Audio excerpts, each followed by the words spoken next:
So I told you it wasn't going to be hard to get interviews because, like, when you wear a right side shirt at a Trump rally, it's like people, they just come up to you and they want to be your friend. I wish all of my life was like this.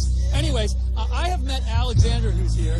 And Alexander, so you said you were so excited like me to be at this rally, and I just want to hear a little bit about your story. So tell us just about, you said this is your first Trump rally, and just tell us a story of how you came to this rally. Sure.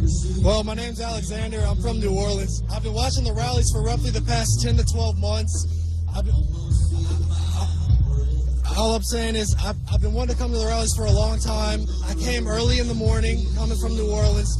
I really want to see Trump follow up on all of his promises, and I came here to hear him deliver that to the American people. Big fan of Mr. Trump, big fan of Right Side Broadcasting. Been watching you guys for the past year.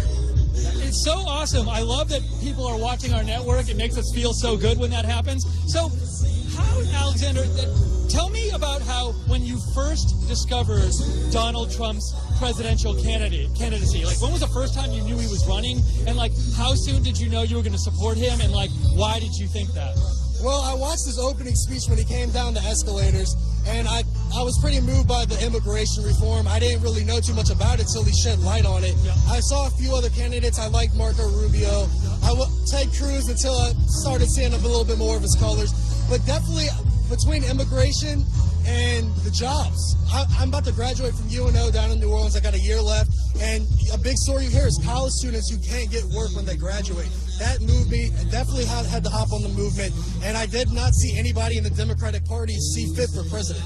Yeah, you know, that's a really good point you make, Alex. You know, I mean, my take on the Democratic campaign with Hillary is it was sort of just like, don't vote for this guy. Right. But I wasn't hearing a lot of positive stuff. And from what you're saying, is it true for like your friends too that like they're really concerned? And I'm sure you have a lot of friends in college, and people are just concerned with getting jobs, and it's like it's a scary world out there, and we need somebody who's going to work for us to get some jobs. Right. Well, definitely. I have a lot of friends who support Trump, but I also have a lot of people who are also supporting Hillary. And what bothers me is that all those people can't name any policy. If you tell them you're voting for Trump, you get hit with the typical "you're racist, you're a bigot."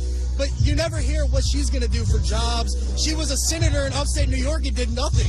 Did nothing in New York. Did nothing for Secretary of State, in my opinion. Personally, I think Trump's going to deliver on those opinions because we have an outsider. For the first time in 21 years, I'm very excited to see where this country's going. That's great to hear. And I love that you said, something you said that I loved is you didn't just say, like, I support Trump and hate everybody else. You said, hey, I like Marco Rubio. I'm open to Ted Cruz. So you're not somebody, because I think there's this thing where, like, people can see Trump voters as, like, they just like Trump for no reason and they're not even open to anything else. But you seem like you really put a lot of thought into, like, which Republican to vote for. And you were open to voting for somebody else, but he was really who you thought was best. Definitely. And what's funny is I've actually voted, being from New Orleans is a Democratic city, so I voted for Democrats in city elections. And I'm a registered Democrat, but seeing there's just such a stark contrast in the candidates. And when you're telling somebody don't vote for someone because he's racist and you're watching his rallies and there's nothing racist about him, it's honestly, that's the bigotry to me, is the fact that they can't accept that we have different views. See, this is the kind of thing that the mainstream media is not giving you, because the mainstream media has all these theories about the election and stuff, but when you go talk to actual voters like Alexander, I mean, look what he's saying. He's saying that the Democrats didn't have a plan. He kept not hearing positive stuff about jobs. He was really annoyed that they called him racist, and voters like him. So you know, all these things, I mean, just talk to the voters and they'll tell you that. And that's what we're here, Right Side, that's what we're here to do.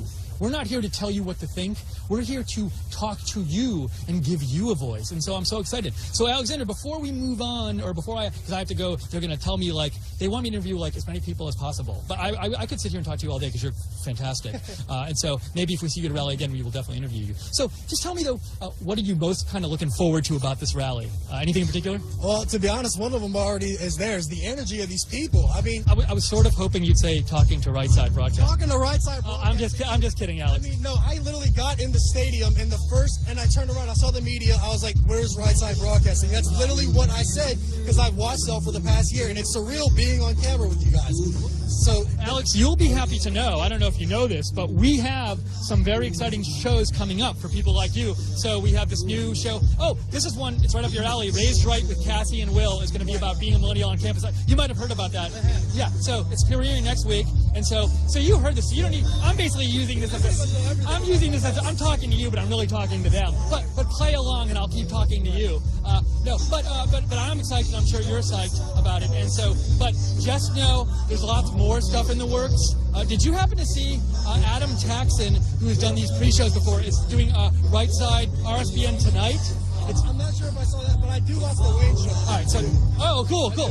RSBN tonight's our new news show, and that's premiering next week too. So we have plenty of stuff for people like you, and thank you so much for watching. Like that's why we exist, for people to watch. So I hope you have an awesome rally, and I really appreciate you coming up and talking to us. And you were like the best possible first interview, except for there's like these 6 women wearing these multicolored hoop skirts, All those people. and I sort of want to interview them. But aside from them, you were the best person I can interview. So, hey, thanks for coming. Good luck at the rally. I hope it's. Thank y'all. Thank you, Right Side Broadcasting. Thank you, Right Side Broadcasting. Because of you, we stayed loyal watching on YouTube. And I will continue to keep watching. When I go home to New Orleans tonight, I'll be rewatching. I mean, this is what makes it all worthwhile, people. Thank you, man. Okay, I'm going to find some other folks to interview, and we'll be right back.